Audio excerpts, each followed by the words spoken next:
მოგესალმებით. ეს ტელეკომპანია პულსია, მე კასანიკიძე გახლავართ და ჩვენ ვაგრძელებთ გადაცემათა ციკლს MedIdea. ჩვენი მაყურებელი უკვე შეეჩვია, რომ ჯანდაცვისა და მედიცინის არაერთ აქტუალურ თემას ვეხებით. თუმცა ამ თემების უმრავლესობა მაინც მოზრდილ მოსახლეობას მოიცავს. არადა ჩვენი საზოგადოების ერთ-ერთი მნიშვნელოვანი ნაწილი, რომლის ჯანმრთელობა და განვითარება ძალიან საინტერესოა ჩვენი სამედიცინო კუთხით და მნიშვნელოვანია ქვეყნისათვის, გახლავთ სწორედ ბავშვთა პოპულაცია. სწორედ ამიტომ დღეს სტუმრად მოვიწვიეთ პედიატრები, ქალბატონი ეკა ჩხარტიშვილი, რომელიც გახლავთ პედიატრიული სამსახურის ხელმძღვანელი ექიმი პედიატრი და ქალბატონი ეკატერინა ჯაფარიძე, რომელიც ხელმძღვანელობს ბავშვთა და მოზარდთა რეაბილიტაციის სახელმწიფო პროგრამას. ძალიან დიდი მადლობა ქალბატონებო მობრძანებისათვის, საღამომშვიდობის. პირველ რიგში მინდა ნამდვილად კიდევ ერთხელ ხაზი გაუსვა იმას, რომ ვფიქრობ ბავშვთა დაავადებები ზოგადად ბავშვთა ჯანმრთელობა, მოდი ასე ვთქვათ, ვიდრე დაავადებამდე მივალთ, ანუ პრევენცია ამ დაავადებების ერთის მხრივ და მეორის მხრივ უკვე გამოვლენილი დაავადებების აქტიური მკურნალობა და მათი შემდგომი რეაბილიტაცია ეს არის ქვეყანაში ერთ-ერთი მნიშვნელოვანი პრიორიტეტი, არა მარტო იმიტომ, რომ ბავშვი მოწყვლადი პოპულაცია, ჩვენი მომავალია და მისი ჯანმრთელობა მნიშვნელოვანია, ამით სუფთა ანატომიურ-ფიზიოლოგიური თვალსაზრისით, სუფთა სამედიცინო აკადემიური თვალსაზრისით საინტერესოა, რომ ბავშვის ორგანიზმი უფრო დამყოლია, ერთის მხრივ უფრო ადვილად შეიძლება დაზიანდეს, მაგრამ მეორის მხრივ მკურნალობაზე უფრო დამყოლია და შესაბამისად შედეგები, სწორი დიაგნოზირების და მკურნალობის შედეგები შემთხვევაში არის ძალიან დადებითი, საიმედო, როგორც ჩვენ ვამბობთ ხო მედიცინაში, კეთილსაიმედო პროგნოზულად. ამიტომ ბრძოლა ღირს ბოლომდე ყოველთვის ამ თვალსაზრისითაც და შესაბამისად მინდა თქვენ როგორც პედიატრს მოგმართოთ ქალბატონო ეკა პირველი კითხვით, როგორ ფიქრობთ სრულ ჯაჭვში ჩვენი ბავშვთა ჯანმრთელობის თვალსაზრისით, ბავშვთა ჯანმრთელობის მართვის თვალსაზრისით დაწყებული მშობლების განსწავლიდან, სკრინინგული, პრევენციული მედიცინიდან, დამთავრებული სწორედ აქტიური სამედიცინო ჩარევებითა და მკურნალობით და მათი შემდგომი პერიოდის მართვით, რომელი რგოლი გესახებათ შედარებით სუსტად და რამდენად მნიშვნელოვანია თქვენი აზრით აქტიური მკურნალობის შემდგომი რეაბილიტაციის პროცესი? გამარჯობათ, მოგესალმებით ქალბატონო ეკა, ნამდვილად მთელ მსოფლიოში საერთოდ ადამიანი და მით უმეტეს ბავშვი გამოჯანმრთელებული არ არის, თუ მას არ ჩაუტარდა დაავადების მწვავე პერიოდის შემდეგ არ ჩაუტარდა მას რეაბილიტაციის სრული კურსი. არ ითვლება გამოჯანმრთელებლად? რა თქმა უნდა, არ ითვლება გამოჯანმრთელებლად. კი ბატონო. ტერმინოლოგიურად რომ მე ვთვლი, რომ ამ ეტაპზე ვთქვათ საქართველოში ძალიან დიდი აქცენტები კეთდება, რა თქმა უნდა და სახელმწიფოც ძალიან გვერდით უდგას პედიატრიულ ასაკს მწვავე დაავადებების მკურნალობის ასე ვთქვათ ბოლომდე განკურნებაში. თუმცა არსებობს მეორე ნაწილი, ეს არის რეაბილიტაცია, ეს არის ორგანოების ფუნქციების ადამიანის ორგანიზმის ბოლომდე ფუნქციურად აღდგენა. ხო მართალია არა, რასაც აუცილებლად მშობელმა და მით უმეტეს ჩვენ ექიმებმა და მით უმეტეს ჩვენს უკან კიდე სახელმწიფომ ძალიან უნდა მხარში დაგვიდგეს და უნდა დავეხმაროთ ჩვენ პატარა პაციენტებს. კი ბატონო, აი რაში მაინტერესებს თქვენი აზრი, იცით კონკრეტულად რა მიმართულებით აბსოლუტურად გეთანხმებით და მეც აღვნიშნე, რომ თან ბავშვის ორგანიზმი დამყოლია და უმრავლეს შემთხვევაში ძალიან კარგად ემორჩილება, მაგრამ თქვენ როგორ ფიქრობთ, აი ეს პროცესი რეაბილიტაციის, რომელიც შეიძლება ზოგჯერ აუცილებელი იყოს, რომ სტაციონარშივე დაიწყოს, ზოგჯერ გაწერის შემდგომ არის ასე ვთქვათ რეკომენდებული, რომ ამბულატორიულ პირობებში გაგრძელდეს, ვისი მეთვალყურეობის ქვეშ უნდა მიმდინარეობდეს და როგორ? შეიძლება თუ არა ჩვენ გვჩვევია ხო ეს ჩვენი ისეთი ფრაზა ეწერება ბინაზე ამბულატორიული მეთვალყურეობის ქვეშ. და ესეთი ზოგად ფრაზა დარჩა უკვე ფორმალურ ფრაზადაც სამწუხაროდ, იმიტომ რომ ხანდახან ეს ამბულატორიული მეთვალყურეობა ტარდება თუ არა, აი ამას ჩვენ უკვე სტაციონარიდან გავუშვათ გაწერის შემთხვევაში სტაციონარის ექიმი ვეღარ აკონტროლებს. აი თითქოს გაწყდა, იცით, ადრე არსებობდა უფრო მეტი კავშირი სტაციონარის პედიატრსა და პირველად ჯანდაცვის პედიატრს შორის და ეხლა თითქოს ეს კავშირი ნაკლებია. ვინ უნდა აკონტროლებდეს ამ პროცესს? პირველად ჯანდაცვის პედიატრი იბრუნებდეს ბავშვს და მეთვალყურეობდეს, რომ ნამდვილად ბოლომდე მოხდეს ყველაფრის გაწოვა და აღმოფქრა და ბავშვს შეგვეძლოს თქმა, რომ ეს არის უკვე ჯანმრთელი. თუ ამ შემთხვევაში საჭიროა ჩაერთოს შეფასებაში და საჭიროების შემთხვევაში სარეაბილიტაციო მკურნალობაში რეაბილიტოლოგი. კი ბატონო, ეს მინდა გითხრათ, რომ საერთოდ ბავშვთა ასაკის მკურნალობა არის ძალიან თავისებურებებით არის სავსე. ეხლა გადავხედა ბოლოდროინდელ ლიტერატურას და იქ აი ძალიან პუნქტებით არის გაწერილი რა თავისებურებებს გულისხმობს ეს მისი მკურნალობა. პირველი ეს არის ინდივიდუალიზმი, რომ ყველა პაციენტი აბსოლუტურად არის უნიკალური, მით უმეტეს ბავშვი და იქ ერთი ექიმი ამ შემთხვევაში მანდატორულად ვერ წყვიტავს ვერაფერს. აქ ძალიან მნიშვნელოვანი არის მულტიპროფილური გუნდი ჩაერთოს.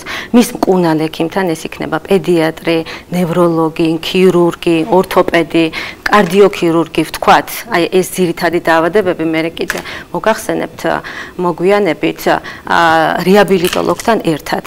ანუ მისი მკურნალი ექიმი, ძირითადი და პლუს აუცილებლად მულტიდისციპლინური უნდა იყოს ეს ყველაფერი. ძალიან მნიშვნელობა აქვს რეაბილიტაციული პროცესების დროულად დაწყებას, იმიტომ რომ ბავშვის ორგანიზმი არის მზარდი ორგანიზმი, რომ მისი საპასპორტო ასაკს, ასე ვთქვათ, არ ჩამორჩეს მისი ფიზიკური განვითარება.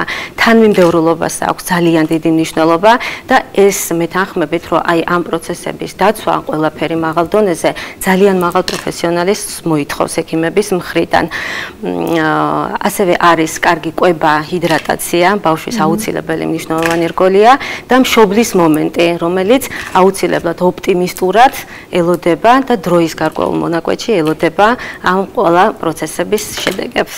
ეკა ძალიან დიდი მადლობა თქვენ ახლა ესეთ საკითხებზე გაამახვილეთ ყურადღება, რომელზეც მოგვიანებით მინდოდა მეკითხა და აუცილებლად გავშალოთ ეს თემა, იმიტომ რომ გარდა ჩვეულებრივი ესეთი კლასიკური მკურნალობისა იმ კონკრეტული მწვავე თუ თუნდაც ქრონიკული პროცესებისა, რომელიც შეიძლება ბავშვთა ასაკში შეგვდეს, ბუნებრივია ჩვენ მარტო მედიკამენტოზურ თერაპიას ან თუნდაც რადიკალურ ქირურგიულ მკურნალობას ვერ დავეკნობით, იმიტომ რომ თანამშრომლობა ამ დროს თვითონ მშობელთან, ოჯახთან, პაციენტთან თუ მისი ასაკი ამის საშუალებას გვაძლევს და შერჩევა ცხოვრების სწორი წესი, საერთოდ თქვენ ახსენეთ სწორედ კვების რეჟიმი თუ სითხის მიღების და ამ შემდეგ, იმდენად დიდ მნიშვნელობას იძენს, რომ ხანდახან წინა პლანზეც კი გამოდის რაღაცა გართულებების და გაუგებრობის შემთხვევაში ვიკლოთ და აღმოჩნდება, რომ სწორედ ეს არის და მით უმეტეს ეს მტკივნეულია, იცით ძალიან მაშინ, როდესაც ოჯახს უჭირს, არის სოციალურად დაუცველი და ფაქტობრივად უნიშნავ დიეტას დიდის ამბით უწერო, ამ დროს ეს უნდა მიიღოს, ამ დროს ეს, მაგრამ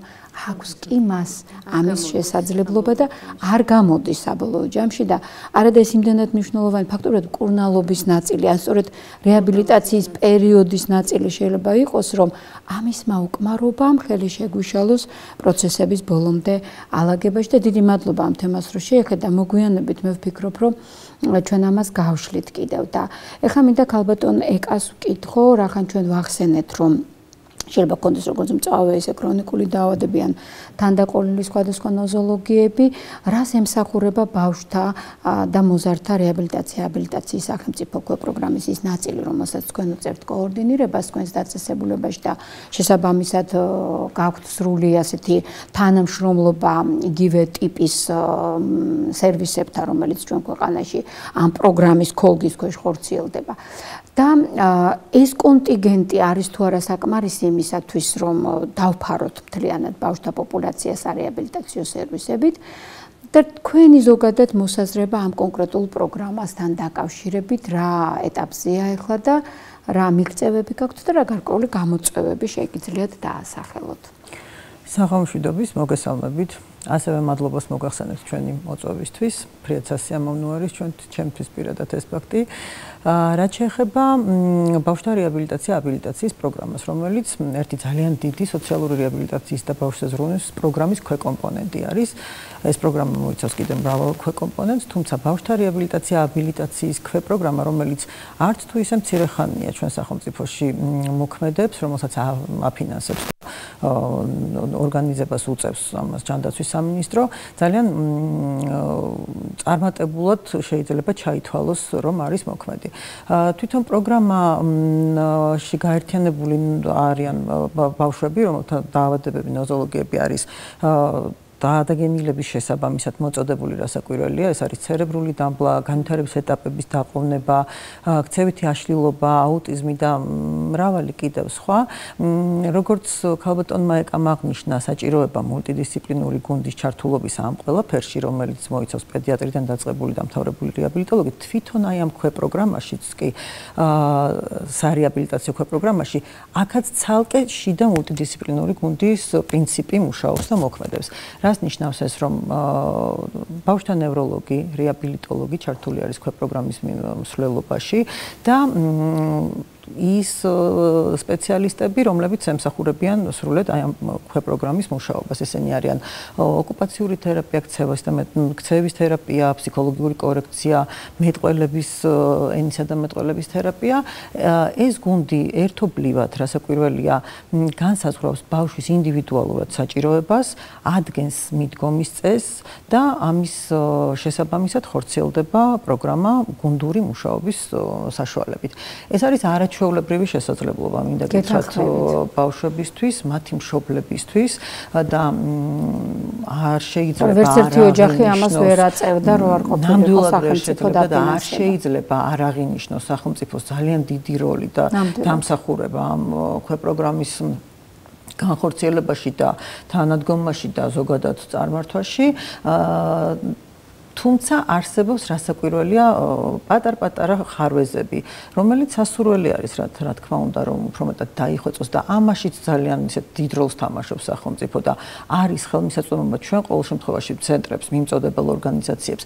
ნამდვილად გვაქვს ის ხელმისაწვდომობა, რომ სახელმწიფოსთან ერთად, ჯანდაცვის სამინისტროსთან ერთად ყველა დეტალის განხილვა ხდება, ყველა დეტალის შეთანხმება ხდება, პროგრამის აბსოლუტურად ჩართულები ვართ ერთობლივად, მათგან არის კითხვები, ჩვენგან არის პასუხები და ასევე პირიქით. აბსოლუტურად ისეთი ჩართულობა არის ამ ყველაფერში მშობლების, ამ შეზღუდული შესაძლებლობის მქონე ბავშვების მშობლებისა, რომელთა აზრიც ასევე არანაკლებ მნიშვნელოვანი არის ის კი არა და დადგენილებას გაბრძანება ეს აზრი ხო ნამდვილად აი კაფეოთ შემიძლია თქვა ეს ისმინება ისე რომ აი დადგენილებაშიც კი რაღაცა პუნქტების ცვლილება და შეთანხმება მოხდა მშობლების აზრის გათვალისწინებითაც კი განხორციელდა ეს ცვლილება იქ რაღაცა იყო ის დეტალები, რომ რაღაცა გარკვეული ეტაპზე არ გაამართლა, მე მცირედი დაკორექტირება ისევ მოხდა, თუმცა მთავარი პრინციპი ამაში არის ის, რომ სახელმწიფო გვისმენს, ითვალისწინებს ცენტრების მშობლების და რასაკვირველია, იხვეწება ეს ყველაფერი. მიდის ამ ქვეპროგრამის სრული მოდერნიზაცია, ასევე ცენტრებთან და მიმწოდებლებთან და მშობლებთან ერთად ჩართულობით, იხვეწება და მე ვფიქრობ ეს ნამდვილად მისასალმებელი არის და ძალიან კარგი ფაქტი არის. ანუ როგორც მე მაინც მოვისმინე თქვენგან, ეს გახლავთ ის ძალიან სასარგებლო და მნიშვნელოვანი, რა თქმა უნდა, პროგრამა, რომელსაც უდაოდ ისეთ მნიშვნელოვანი ნაწილის მოცვა შეუძლია ბავშვთა პოპულაციის, რომელსაც მართლა საჭიროება აქვს, პირდაპირ საჭიროება აქვს აბილიტაციის და რეაბილიტაციის, იმიტომ რომ ჩვენ განკურნებად დაავადებებზე აქ ფაქტობრივად არ ვსაუბრობთ. ეს არის დაავადებები, რომელიც სამწუხაროდ, გამოიხატა და კი ბატონო, სრული განკურნებით ვერა, მაგრამ იმდენად კარგად შეიძლება აბილიტაციით და რეაბილიტაციით მართო, რომ ფაქტობრივად მივიღოთ აბსოლუტურად სწორი ესეთი მისაღები, შეგვეუბნობა არსებულ გარემო პირობებთან და ცხოვრების მისაღები ხარისხი. მაგრამ აი რაც შეეხება ბავშვთა იმ კონტინგენტს, რომელსაც არ აქვს რაიმე თანდაყოლილი ესეთი ტიპის დაზიანებები და დაავადებები და ნოზოლოგიები, მაგრამ ცხოვრების მანძილზე ხო, ჩვილ ბავშვთა ასაკში იქნება ის 6 წლამდე ასაკში თუ შემდგომ 18 წლამდე ასაკში, რასაც ჩვენ ბავშვთა და მოზარდთა პერიოდს უწოდებთ ჯანმოს კლასიფიკაციის მიხედვით, გარკვეული ოპერაცია დასჭირდა, ხო, აი პედიატრი დამეთანხმება მწვავე დაავადებებია, უამრავი თერაპიული, თუნდაც აქტიური, ხანგრძლივი ინფექციური დაავადება გქონდა, ხო, ან ტრავმა გქონდა, ოპერაცია გქონდა. ანუ აი ასეთი მდგომარეობების შემდეგ ამ ბავშვებს, აი ქალბატონმა ეკამაც აღნიშნა, ჭირდება ნამდვილად აი რეკოვალესცენციის, ასე ვთქვათ, გამოჯამთების პერიოდში მხარდაჭერა, რეაბილიტაციური მკურნალობა. ამას თუ ფარავს რომელიმე ნაწილი ამ პროგრამის ან სხვა რომელიმე პროგრამის. იცით, ესეთი პროგრამა, რომელიც ესეთი ზუსტად მსგავსი მიმდინარეობით, როგორც შეზღუდული შესაძლებლობის მქონე ბავშვებისთვის, არის ესეთი უწყვეტი პროგრამა, ასეთ შემთხვევაში არ ფუნქციონირებს და არ მუშაობს. თუმცა ერთჯერადი დაფინანსება იგივე სხვადასხვა წყაროებიდან, რასაკვირველია ხდება. ძალიან დიდი სურვილი მაქვს მე პირადად და ალბათ ჩემს მსგავს ადამიანებს და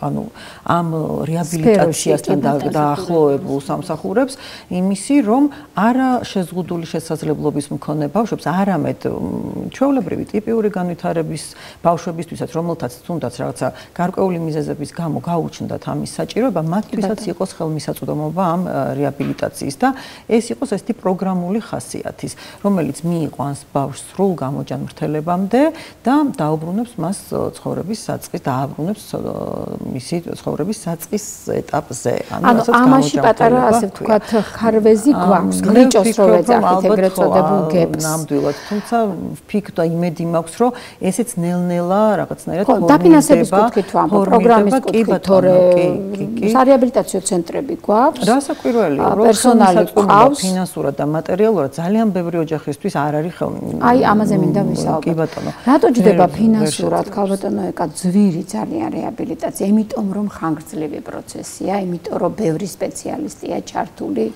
როგორ ახსნიდით?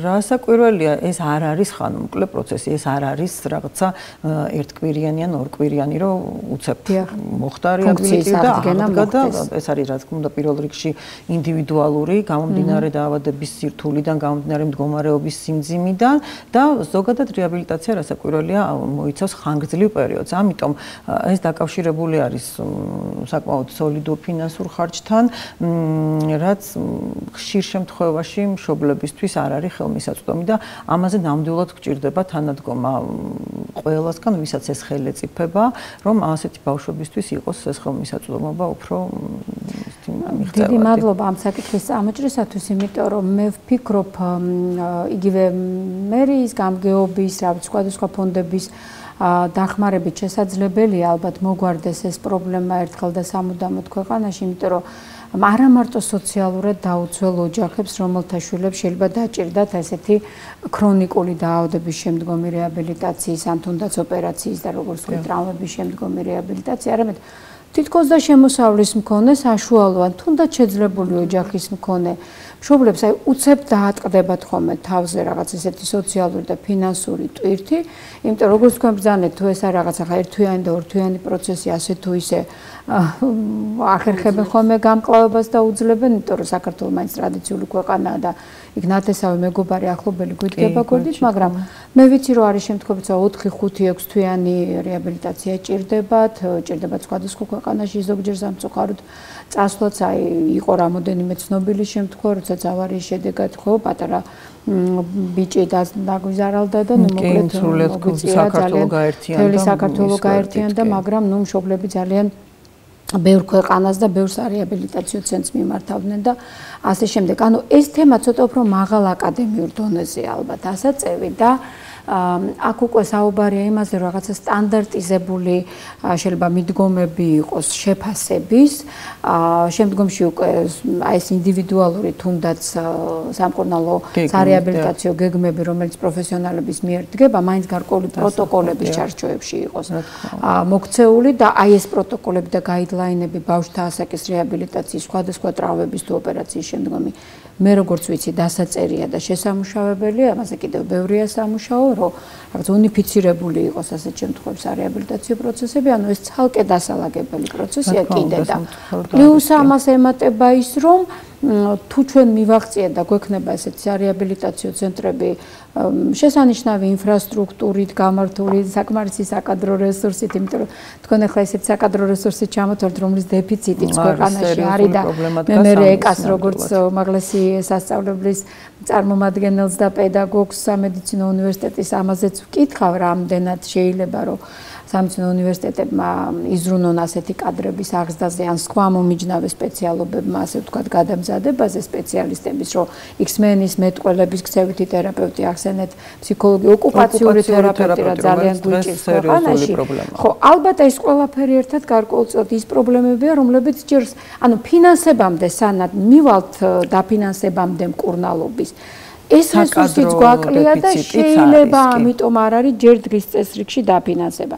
თუმცა თუ ჩვენ გვექნება სათანადო ინფრასტრუქტურები ყველა რეგიონში, მთელ ქვეყანაში, ასე ვთქვათ, მეტნაკლებად დიდ ქალაქებში, მაინც რაღაცა რაიონულ ცენტრებში და ასე შემდეგ, იქნებ მოხერხდეს და ამაზე მინდა გითხრათ. ძალიან საინტერესო თემას შეეხეთ, გაუტონო ეკა, რომელზეც ჩვენ არაერთხელ დაწესებულებაში გვისაუბრია და გვიმსჯელია და დაგვიყენებია ეს პრობლემა. გარდა იმისა, რომ სახელმწიფო პროგრამა, პროგრამა, რომელიც მუშაობს როგორც საქართველოში, რა თქმა უნდა, ასევე მთელი ქვეყნის მასშტაბით, გაცილებით უკეთესი მდგომარეობა არის დედაქალაქში, იმიტომ რომ არის ინფრასტრუქტურულადაც და კადრებით ზოგადად დედაქალაქში უფრო მეტად ხელმისაწვდომი, კი არა დავიტყოდი რომ მრავლად არის ასეთი ცენტრები, რასაც ვერ ვიტყვით რეგიონებზე. ძირითადად ეს რეგიონებში ეს პროგრამა ხორციელდება ბავშვთა ცენტრების ბაზაზე. ვინაიდან თითოეულ მცირე დაბაში თუ სოფელში ვთქვათ, რაოდენობა ბავშვების შეზღუდული შესაძლებლობის მქონე ბავშვების არ არის იმდენი, რომ ცოტა არის, რა თქმა უნდა და შესაბამისად ცენტრის შექმნა და მისი დაარსება და არარენტაბელური არის. ასეთ შემთხვევაში მშობლებს უწევთ გადაადგილება ან უახლოეს რაიონულ ცენტრში, ან თუნდაც დედაქალაქში ჩამოყვანა. ეს მოგეხსენებათ ძალიან დიდ სირთულესთან არის დაკავშირებული. მათ უწევთ ოჯახის სხვა წევრების დატოვება. ვინაიდან პროგრამა არის პერმანენტულად ყოველ თვეში მიმდინარე, ესე ხშირად მათთვის, რა თქმა უნდა, კიდევ უფრო მეტად რთული არის ჩამოიყვანოს შვილი, გაუწიოს ეს მომსახურება, ატაროს მერე უკან დაბრუნდეს, არადასაჭიროება, ან უნდა გადმოსახლდეს, დატოვოს სამსახური, დატოვოს სახლი და ასე შემდეგ. ამიტომ ჩვენ როგორც აღნიშნე და ვთქვი, გვისაუბრია იმაზე, რომ ძალიან კარგი იქნება შეიქმნას რაღაც საერთო ქსელი, ესეთი ქვეყნის მასშტაბით, სადაც გაერთიანებული იქნება ყველა მიმწოდებელი ორგანიზაცია. იარსებებს საჭიროების მქონე ბავშვების სია რასაკვირველია, რომელიც სადაც არსებობს. იარსებებს აი ამ ცენტრების ჩამონათვალი და იქნება საერთო მიდგომები ამ ყველა პრობლემასთან თუ საჭიროებასთან. ელექტრონული რუკა თუ კი შეიქმნება ეს ძალიან გაამარტივებს. მე ვიცი რომ ეს იდეა დაიბადა თქვენს დაწესებულებაში ჩვენი ხელმძღვანელობით, ასე ვთქვათ, და იმისი არის ეს იდეა, რომელიც არის არაჩვეულებრივი ნამდვილად და ამის ხორცშესხმა მე ვფიქრობ არ არის ნამდვილად არარეალისტური, პირიქით ძალიან ახლოს არის არსებულ მდგომარეობასთან, შესაძლებელი არის, თუმცა რაღაც გარკვეული მხარდაჭერა ამაზე, რა თქმა უნდა, გვჭირდება. როგორც ორგანიზაციული, ისე ფინანსური. რასაკვირველია. იგივე კადრების რომ დავანებოთ თავი მარტო ინფრასტრუქტურას, ხო, აღნიშნეთ თქვენ და ახსენეთ კადრების დეფიციტი.